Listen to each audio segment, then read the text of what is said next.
Wide Asleep by Seb Pepino, performed by Martine Richards. Episode 3, The Vessel.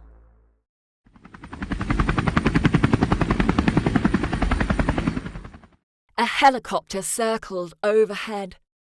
The chiefs were relieved and accompanied Petra to the tactical unit. Petra was escorted to the bus.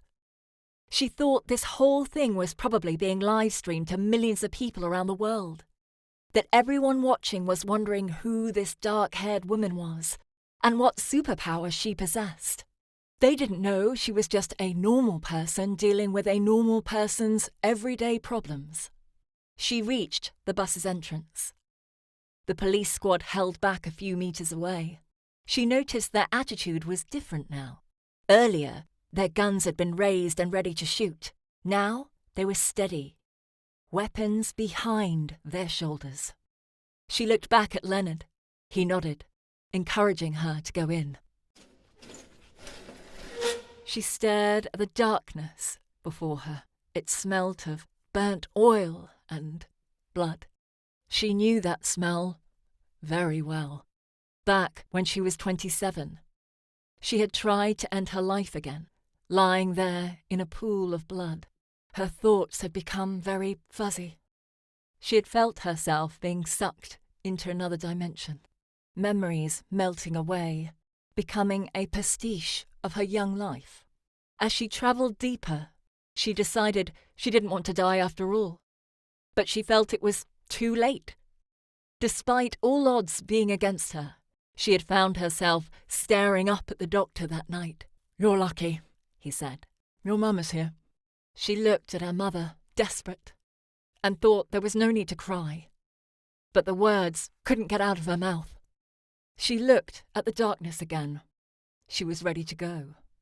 Nothing scared her anymore, not even the thought of being dead. As she crossed the threshold, her sight tried to adjust to the dark.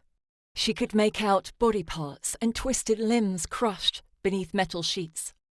"Help me," a voice said, a survivor, male, barely audible. "Where are you?" she said, as the smell of death grew stronger. "Here. Over here," he said. She used her hands to untangle herself from the labyrinth of destruction, taking every step carefully, making sure not to be cut by the metal. Keep talking to me," she said. "Here." The faint voice continued. He was older than her. She could tell just from the sound of him. And he was getting closer. She was halfway through the bus when she realized the hostage was standing on the other side, staring at her. He was not injured, but he was facing the dying survivor. "What are you doing? Help him!" "I don't know how I arrived here," the hostage said. "I was taking a nap, and I opened the door. I found myself here." "What are you talking about?" You know, relationships are a funny thing. Sometimes they're good, and sometimes they're bad. I know your name. You are Petra. "How do you know my name?" The injured man had gone silent. She thought it was already too late. He must have bled to death. They showed me things. They know everything. He giggled like a child. They know you be everyone. "Who are they?"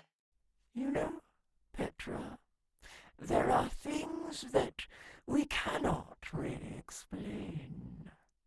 But you are special.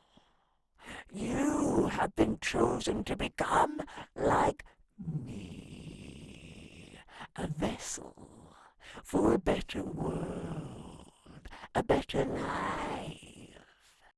"You're crazy. I'm going back." She turned towards the entrance, ready to flee. You are not going anywhere.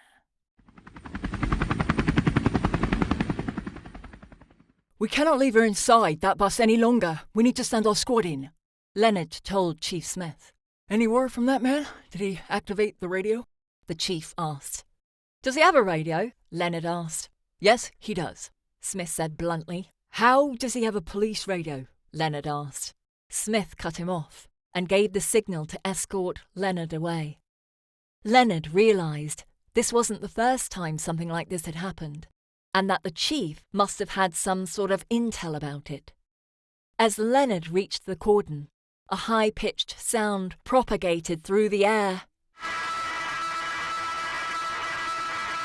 Every single person dropped, covering their ears.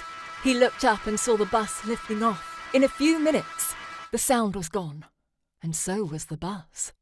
Leonard ran to his car as Chief Smith ordered everyone to follow the bus. The chase was streamed live on television.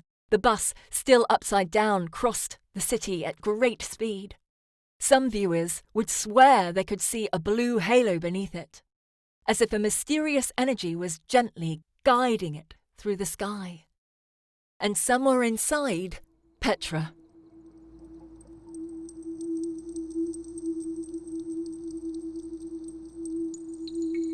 Wide Asleep, a Null film production, written by Seb Pepino and narrated by Martine Richards.